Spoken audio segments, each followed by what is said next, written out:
नमस्कार दोस्तों, हमारा जो टॉपिक चल रहा था वो टॉपिक चल रहा था बेंथम का उपयोगितावाद। जर्मी बेंथम का उपयोगितावादी सिद्धांत, ये हमारा टॉपिक चल रहा था और हमने जर्मी बेंथम के उपयोगितावाद सिद्धांत को जाना कि वो क्या कहना चाहता है। उपयोगितावादी सिद्धांत को हमने देखा, उसके स्रोत देखे, उन्होंने जो जो स्रोत बताए हमने कल देखे इनके स्रोतों में। तो हमने स्रोत भी देखे, ये प्राकृतिक स्रोत होते हैं। जब बाढ़ वगैरह आती है तो दुख होता है हमें उन प्राकृतिक स्रोतों से, और अगर अच्छी फसल होती है, अच्छी बारिश होती है तो हमें खुशी होती है। ये प्राकृतिक स्रोत है। धार्मिक स्रोत देखे हमने, नैतिकता के स्रोत देखे, सामाजिक स्रोत देखे। तो हमने कल स्रोतों की बात की थी उपयोगितावादी सिद्धांत में, और उपयोगितावाद का मतलब समझा था। तो इन्होंने उपयोगितावाद का मतलब किससे है? सुख और दुख से।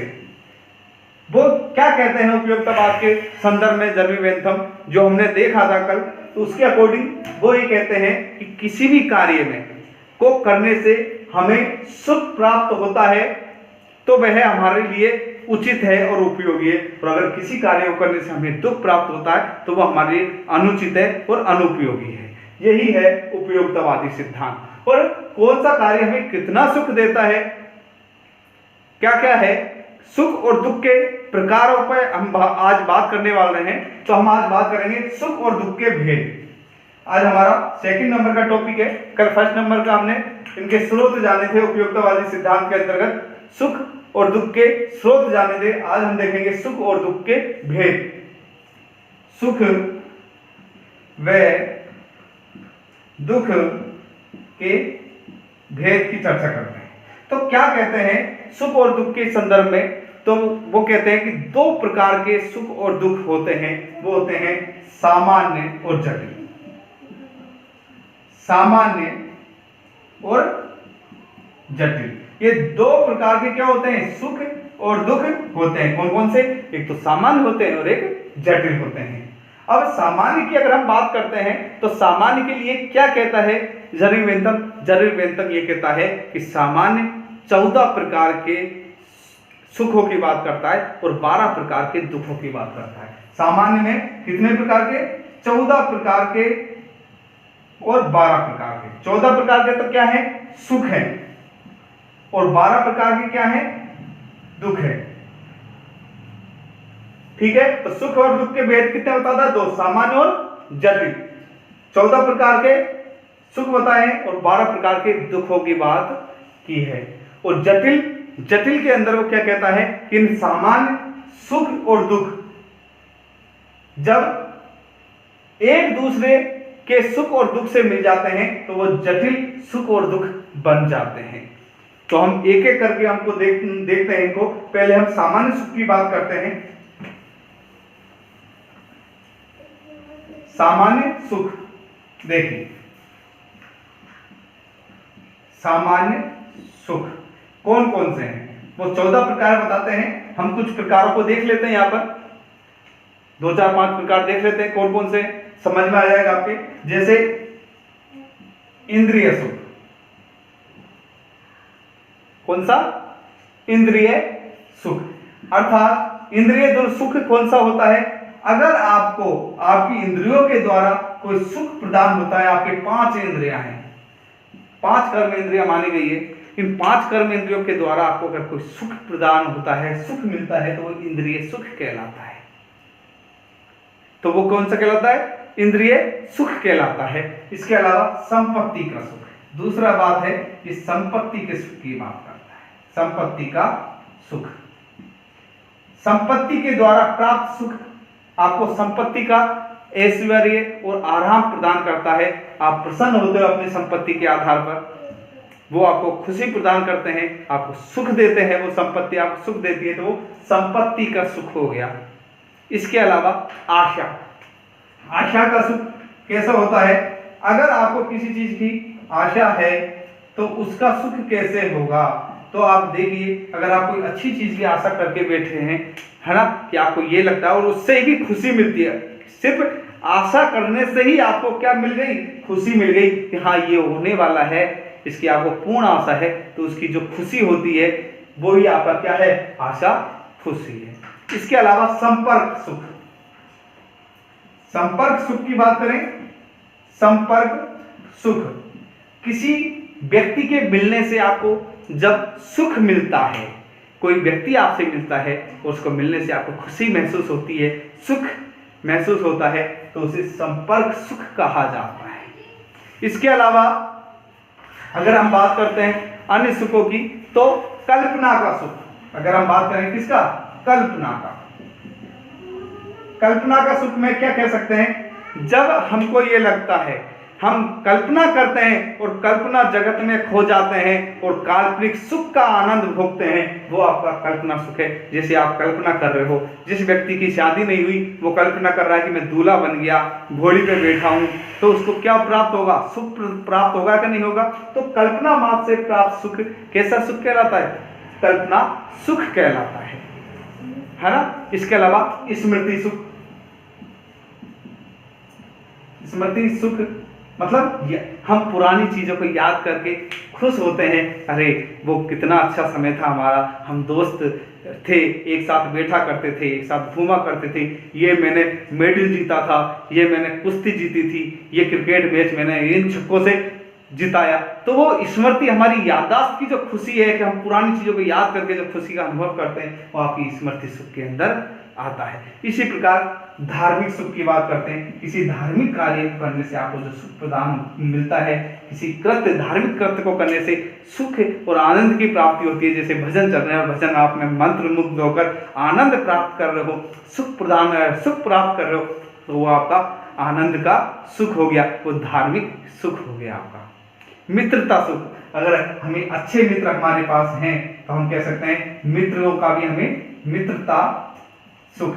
आप देखते हैं अकेलेपन में कितना दुख महसूस होता है, और जब हमारे मित्र हमारे पास होते हैं, हम उल्लास और खुशी के साथ, आनंद के साथ समय व्यतीत करते हैं। एक खुशी मिलती है एक मित्र से मिलने की, जब हमारे मित्र हमारे सामने होते हैं, हमारे साथ होते हैं, और ऐसे मित्र होते हैं जो हमारे लिए सदैव तत्पर रहते हैं, तैयार रहते हैं, तो वो एक मित्रता का सुख है। इसके अलावा हम बात कर सकते हैं सहायता और उदारता का सुख।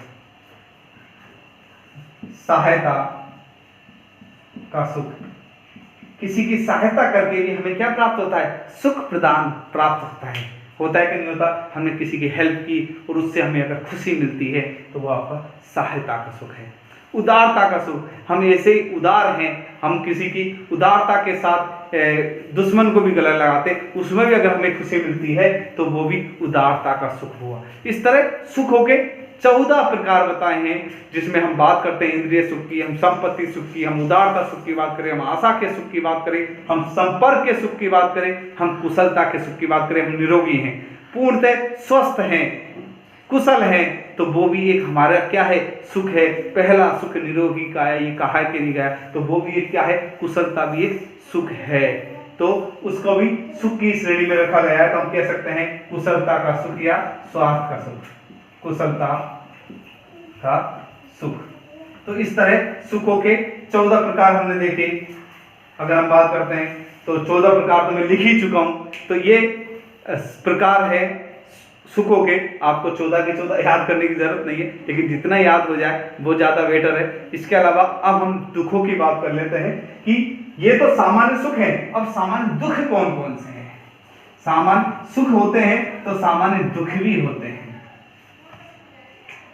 तो अधिकतर तो वही सुख और वही दुख होते हैं। जैसे हमने देखा हमारे अपयश फैल जाए, मानो क्या फैल जाए, अपयश, अरे यार वो तो बेकार आदमी है, क्या यह बेकार आदमी है। यश की, हमारा जो यश है वो धूमिल हो जाए और हमारी हर जगह थू-थू हो, तो हमें क्या होगा, दुख मिलेगा कि नहीं मिलेगा, तो अपयश का दुख होगा। इंद्रियों का दुख, अगर हमारी इंद्रियों से लाचार है, हमारी इंद्रियों से हम सुख ग्रहण नहीं कर पा रहे हैं, तो हमारी इंद्रियों का दुख होगा। वो कैसा होगा, इंद्रियों का दुख होगा। जो इंद्रिय हमें सुख प्रदान करती है वही इंद्रिय हमें दुख भी दे सकती है। इसके अलावा अगर हम स्वस्थ नहीं है, अकुशल हैं, हम बीमार हैं, तो अकुशलता का दुख हमें होगा। अगर हमारे पास पैसा नहीं है, संपत्ति नहीं है, तो अभाव का दुख हमारे पास होगा। किसका? अभाव का। हमारे पास पैसा नहीं है, अगर पैसा होता तो ये करते, इस तरह की हम बात कर करके दुखी होते रहते हैं। पैसे, एक एक पैसे के लिए अगर हम मुहताज हैं तो वो भी हमारे एक दुख का बड़ा कारण होता है। तो उसको भी धर्मी वेंथम ने सामान्य दुख की श्रेणी में रखा है। इसके अलावा हम बात करते हैं कल्पना की। हम कल्पना के द्वारा भी दुखी महसूस होते हैं, हम कल्पना ही करते हैं, तो उसके अंदर अगर किसी तरीके का दुख होता है, हम ऐसी कल्पनाएं करें जिससे हमें दुख मिलता है, तो वो भी हमारा कल्पना का दुख होगा। इसके अलावा हमारे दोस्त नहीं है और दुश्मन है, हमने दुश्मनी ले रखी है, तो हमें डर लगा रहेगा कि यार हमारे मित्र नहीं है, हमारे पास तो दुश्मनों की संख्या में बढ़ोतरी है। तो ये भी एक दुश्मनी भी एक दुख का कारण हो सकती है। रोज रोज के झगड़े हमें परेशान करेंगे। इसके अलावा ईर्ष्या भी एक दुख का कारण है, एक दुख है। ईर्ष्या का भी एक दुख है कि हम दूसरों की प्रगति को देखकर मन में दुखी हो जाते हैं। ऐसी ऐसी प्रवृत्तियां पाई जाती है मनुष्य के अंदर, दूसरे का सुख नहीं देखा जाता। अगर दूसरा उन्नति कर रहा है तो हमें दुख होता है। जब हमारा दोस्त ही अगर हम देखते हैं हमसे ज़्यादा नंबर ले आता है, तो मन के अंदर हम बड़े दुखी होते हैं, ईर्ष्या करने लगते हैं, अरे यार दुख। तो इस तरह का भी दुख होता है। तो ये भी दुख है। कोई ऐसा व्यक्ति मिल जाए जिसके संपर्क माध्यम से अरे यार ये क्यों आ गया, ये तो नहीं आना चाहिए था, उससे संपर्क का भी दुख हो सकता है। किसका? संपर्क का दुख। अगर कोई ऐसे व्यक्ति से हम संपर्क में आ जाए जिसको देख कर हम पसंद नहीं करते, लेकिन उससे मिलना जरूरी हो जाता है, संपर्क जरूरी हो जाता है, तो वो भी एक दुख का कारण होता है। जैसे आपने देखा होगा जेठालाल, आप देखते हो एक नाटक आता है तारक मेहता का उल्टा चश्मा, उसमें जेठालाल अपने साले को देखकर बड़ा दुखी हो जाता है। तो वो क्या है? संपर्क का दुख है। तो इस तरह के दुख होते रहते हैं। वो ईर्ष्या का भी दुख करता है जेठालाल, तो उसके आधार पर हम देख सकते हैं, याद रख सकते हैं। तो ये सुख और दुख कौन से हैं? ये सामान्य सुख और दुख है। तो सामान्य सुख तो कितने बताए हैं? 14 तो सामान्य सुख बताए हैं और 12 सामान्य दुख बताए हैं। ये आपका क्लियर हो गया है ना? अब हम देखते हैं, बात करते हैं जटिल सुख दुख कौन से होते हैं। जो भेद बताया, सामान्य तो देख लिया हमने सुख दुख, अब जटिल सुख की बात करते हैं, दुख की बात करते हैं। जटिल, तो जटिल मैंने आपको जैसे अभी थोड़ी देर पहले बताया था, जब हमारा सामान्य सुख दुख दूसरे सामान्य सुख दुख से मिल जाता है। कौन सा? हमारा ये सामान्य कोई सुख है या दुख है। अभी हमने सामान्य सुख दुख की बात करी ना। अगर ये किसी दूसरे सामान्य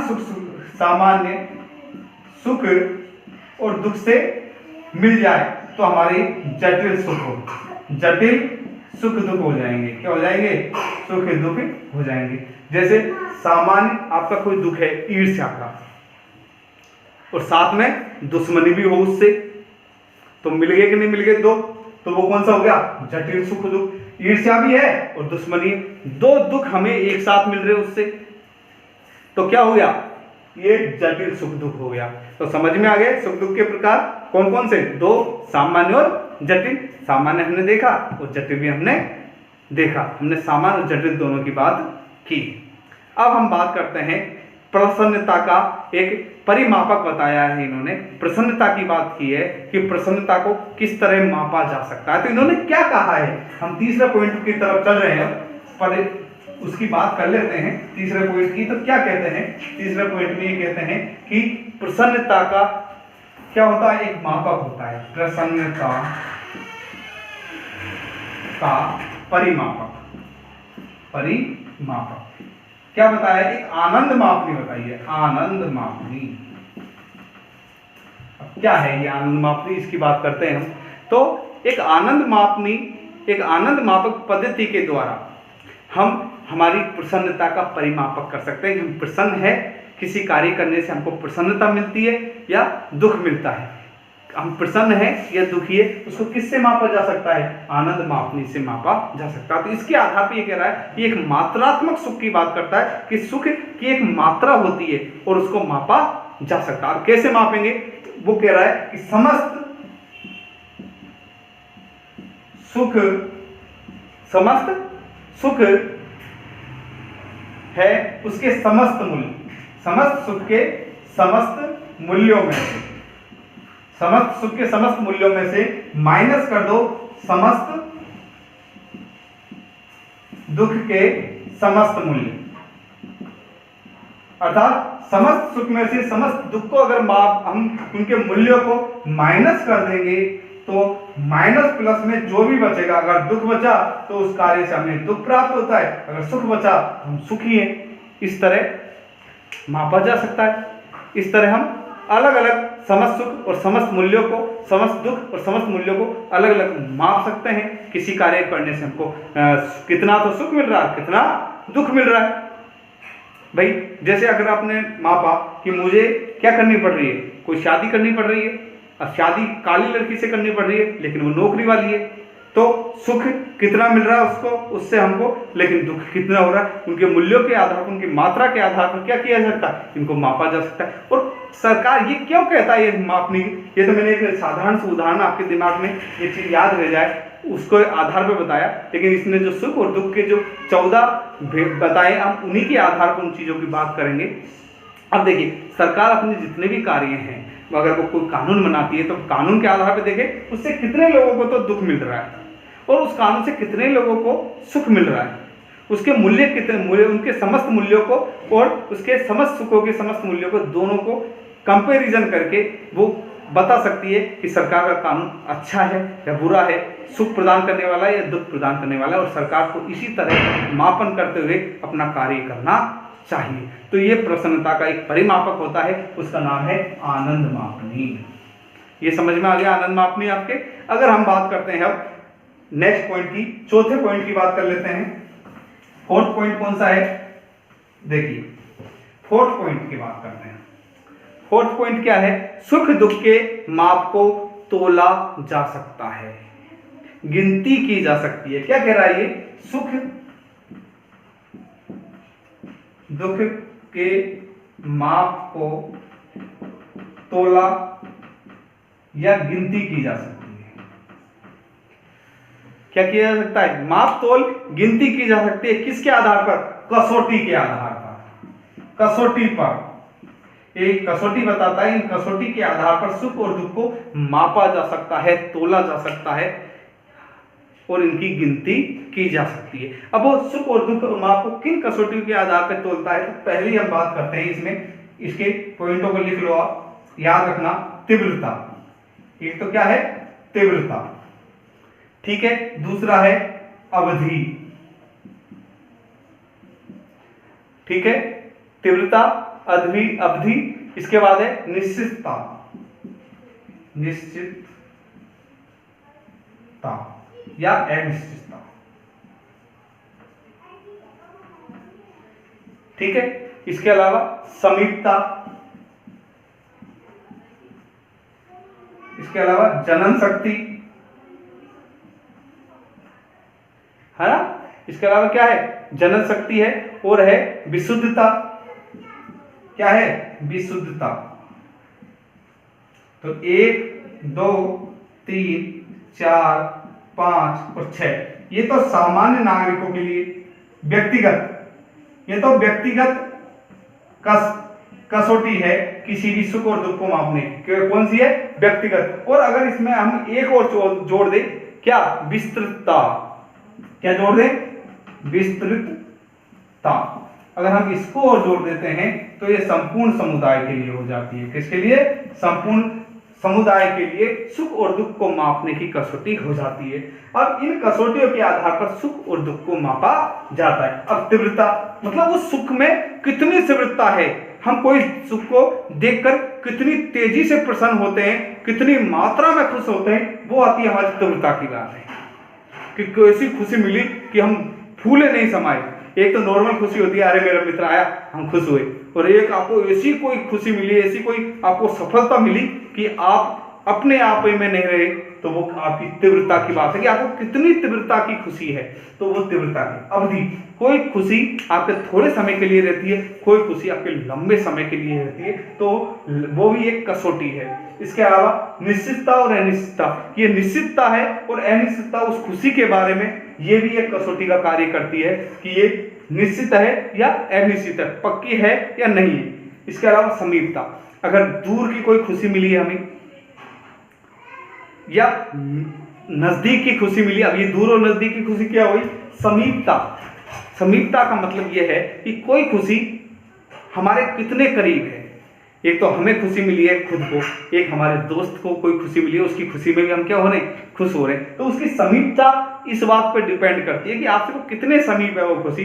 आपके दोस्त को मिली है, किसी रिश्तेदार की खुशी में भी आप खुश हो सकते हो, तो ये सब कुछ हो सकता है ना। तो उसकी समीपता, जनन शक्ति, आपके पुत्र पुत्रियों से प्राप्त होने वाली उत्पादकता, अगर पुत्र पुत्रियों से प्राप्त होने वाली खुशी को भी मापा तोला जा सकता है। जनन शक्ति के आधार पर भी हम सोच सकते हैं, जैसे फसल बहुत अच्छी होती है तो उत्पादकता आती है उसमें, तो उसकी उत्पादकता कितनी है, उस खुशी का कितना उत्पादन होता है, मतलब वो कितना प्रोडक्शन है उस खुशी का कितना लेवल है, लेवल कितना है उसके आधार पर हम देख सकते हैं खुशी शुद्ध है विशुद्ध है। उसमें नैतिकता अनैतिकता के भाव को देखते हुए हम विशुद्धता के आधार पर, और जब हम उसकी देखते हैं कि केवल मैं नहीं, ये पूरे हमारे समुदाय के लिए खुशी की बात है, तो विस्तृतता उसमें शामिल हो जाती है। इन सब कसौटियों के आधार पर हम सुख और दुख का मापन करते हैं। ये कसौटियां मैंने आपको बता दी, इनको आपको डिस्क्राइब करने की आवश्यकता नहीं है, लेकिन आपको याद करने के लिए इसका मतलब समझ में आना चाहिए। तो हमने ये देखा, जैसे इसके अलावा 32 कारक बताता है। कितने? 32 कारक बताता है। 32 कारक और बताता है, जिसमें आयु, शिक्षा, लिंग, स्वास्थ्य, हमारी परंपराएं, शारीरिक आर्थिक दशा, ये सब कुछ शामिल होती है। तो ये हमारा उपयोगिता, इसके आधार पर ही किसी कार्य की उपयोगिता होती है। किसके आधार पर? सुख और दुख के आधार पर। इसे ही उपयोगितावाद का सिद्धांत कहते हैं, और ये उसके हमने उपयोगितावाद के सिद्धांत को हमने पढ़ा। अब उपयोगितावाद के कुछ तत्व और प्रदान करता है, उन तत्वों को हम एक एक लाइन में समझेंगे। इतना ज्यादा उनको डिटेल में समझने की आवश्यकता नहीं है, एक एक लाइन में समझते चलेंगे, लेकिन आपको इनको पूरे पॉइंट वाइज याद कर रहे हैं। तो हम देखते हैं उपयोगितावाद के प्रमुख तत्वों की बात कर लेते हैं। उपयोगितावाद के प्रमुख तत्व कौन से? उपयोगितावाद के प्रमुख तत्व देख लेते हैं कौन कौन से। पहला, अगर हम बात करते हैं, पहला सुखवाद का सिद्धांत देता है। ये क्या कहता है? सुखवाद के सिद्धांत देता है, सुखवाद का सिद्धांत। अब इसके अंदर क्या है? सुखवाद के सिद्धांत के अंदर हम एक साथ चर्चा करेंगे। मैं लिख देता हूं पहले आपको। पहला हम चर्चा करेंगे सुखवाद के सिद्धांत पे। दूसरा हम अधिकतम व्यक्तियों का अधिकतम हित, अधिकतम व्यक्तियों का अधिकतम हित या सुख भी लिख सकते हो आप। दूसरा ये। तीसरा अगर हम देखें तो व्यवहारवादी दर्शन की बात है। ये क्या है? व्यवहारवादी दर्शन। अगर हम चौथे पॉइंट को अगर हम बात करते हैं, और क्या है, तो ये प्रगतिशील विचारधारा है। प्रगतिशील विचारधारा कौन सी है? प्रगतिशील विचारधारा है। प्रगतिशील विचारधारा है ये। इसके अलावा अगर हम पांचवें अगर और देखते हैं तो राज्य साधन के रूप में देखता है। राज्य को किसके रूप में देखता है? राज्य को साधन के रूप में, साधन के रूप में। राज्य को किसके रूप में देखता है? साधन के रूप में। इसके अलावा सुख के मात्रात्मक पर देता है, सुख के मात्रात्मक सिद्धांत पे, सुख के मात्रात्मकता पर बल देता है। तो हमने इसके अलावा एक और आप चाहो तो लिख सकते हो, उदारवाद पर बल देता है। किस पर? उदारवाद पर बल। अब मैं आपको एक एक करके बता रहा हूं। सुखवाद का सिद्धांत, सुखवाद के सिद्धांत में क्या कहता है कि कोई भी कार्य की अच्छाई बुराई की जो कसौटी है वो सुख है। वही सुखवाद का सिद्धांत है। समझ में आ गया? किसी भी कार्य को अगर हम करते हैं, उसकी जो अच्छाई और बुराई है, उसकी कसौटी क्या है? सुख है। हम सुख के आधार पर ही तोलते हैं कि ये सुख, ये हमारे लिए कार्य अच्छा है, बुरा है, उचित है, अनुचित है या उपयोगी है। तो किसी भी कार्य को करने की कसौटी क्या है? सुख है। यही सुखवाद का सिद्धांत है। ठीक है। दूसरी बात क्या कहता है? ये दूसरी बात कहता है अधिकतम व्यक्तियों का अधिकतम हित। वह काम जिसमें अधिकतम व्यक्तियों का अधिकतम हित होना चाहिए, इसके आधार पर ही राज्य को कार्य करना चाहिए। और उन राज्य को इसी बात को देखना चाहिए कि ऐसे हम कानून बनाए, ऐसा कानून का निर्माण करें, इस तरह की हम शासन व्यवस्था चलाए जिससे अधिकतम व्यक्तियों को अधिकतम सुख प्राप्त हो। तो उसके लिए बात करता है उपयोगितावादी सिद्धांत के तत्व के रूप में। इसके अलावा हम बात करते हैं व्यवहारवादी दर्शन। तो इनका जो दर्शन है, उपयोगितावादी का जो दर्शन है, वो कैसा है? व्यवहारवादी है। इनको व्यवहारिक समस्याओं के समाधान की बात करता है कि जो वर्तमान में जो समस्याएं हैं, जो दुख है लोगों के, वो सुख में बदलने चाहिए। ये व्यवहारिक समस्याओं की बात करता है, इसलिए इसको हम कह सकते हैं कि व्यवहारवादी दर्शन है। ये परंपरावादी दर्शन नहीं है कि हम केवल आदर्शों की बात करे चले जाएं और व्यवहार में क्या हो रहा है इस बात की हम बात ही नहीं करें, कल्पना में खोए रहे, ऐसी बात नहीं है। ये यथार्थ की बात करता है और कहता है कि व्यवहार में इसको, दर्शन को व्यवहार में लाने की कोशिश करता है, इसलिए व्यवहारवादी दर्शन कहलाता है। इसके अलावा ये व्यवहारिक समस्याओं को निदान करने की बात करता है अपने व्यवहारिक दर्शन में। प्रगतिशील विचारधारा है। प्रगतिशील विचारधारा कैसे है? इस बात को मानो, ये देखो सामाजिक और राजनीतिक सुधार की बात करता है। ये क्या कहता है? सामाजिक और राजनीतिक अगर सुधार हो रहे हैं, अगर राजनीतिक सुधार हो रहे हैं, अब ये कब होंगे सुधार? जब हम अधिकतम लोगों के अधिकतम सुख की बात करेंगे, समाज में सुधार करेंगे जिससे दुख ना हो, ऐसी राजनीतिक व्यवस्था करेंगे जिससे सुख प्रदान हो लोगों को, उसमें अगर सुधार होगा तो क्या होगा? हमारे देश की प्रगति होगी। प्रगतिवादी सिद्धांत की बात करता है यहाँ पर, प्रगतिशील विचारधारा हम ये इसको कह सकते हैं। इसके अलावा राज्य को साधन के रूप में, कि राज्य एक साधन है लोगों के लिए, राज्य साध्य नहीं है। राज्य क्या है? साधन है। आपकी रक्षा करता है राज्य, है ना? तो वो क्या है? साधन हुआ आपका। आपके कार्य को इजीली करवाता है तो क्या हुआ? साध्य हुआ।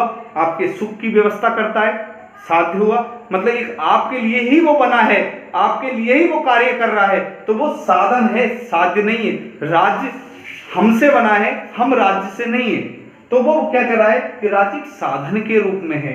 इसकी बात सुख को वो मात्रात्मकता को बल देता है कि सुख की मात्रा कितनी है। वो एक मात्रात्मक सिद्धांत की बात करता है जो हमने अभी पढ़ा कसौटियों के आधार पर। इसके अलावा प्रजातंत्र की और संवैधानिकता की बात करने के कारण को उदारवाद का भी बल देता है। उदारवाद किसके परिचय है? प्रजातंत्र का और संवैधानिक बात का। तो जर्मी बेंथम प्रजातंत्र और संवैधानिक का बिल्कुल पूरा समर्थक था, अर्थात उदारवाद पर भी बल देता है। तो उपयोगितावाद के इनके जो प्रमुख तत्व है वो सुखवाद के सिद्धांत पर, अधिकतम व्यक्तियों के अधिकतम हित की बात, व्यवहारवादी दर्शन की बात, प्रगतिशील विचारधारा की बात करता है, राज्य के साधन, राज्य को एक साधन के रूप में देखता है और सुख की का मात्रात्मक बल देता है। तो आज हमने इनका पूरा उपयोगितावाद का सिद्धांत देखा, जर्मी बेंथम का। नेक्स्ट क्लास में फिर मिलेंगे नए टॉपिक के साथ। तब तक के लिए धन्यवाद। जय हिंद।